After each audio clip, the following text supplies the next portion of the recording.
রমজান মাস, আসর পেরিয়ে সন্ধ্যা নামছে। মসজিদের আজান ভেসে আসছে, কিন্তু গ্রামের মোড়ে কয়েকটা ছেলে তখনও মোবাইলেই ডুবে আছে। হঠাৎ এক হুজুর কাছে এসে শান্তভাবে বললেন, বাবারা, আজান দিচ্ছে, নামাজ পড়তে চলো। আপনি নামাজ পড়েন হুজুর, আমরা কাল পড়ব, এখন ডিস্টার্ব করবেন না।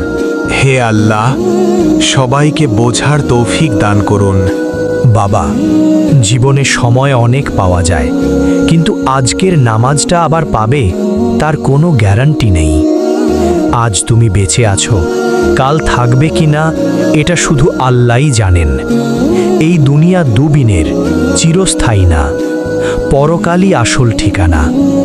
বুঝেও এমন বড় গুনাহ করো না, এখনো সময় আছে।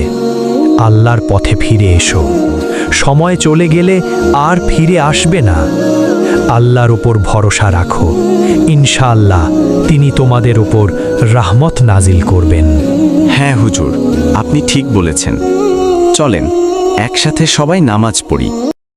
এলো খুশির বারাত নিয়ে সবে বরাত, এলো খুশির বারাত নিয়ে সবে বরাত।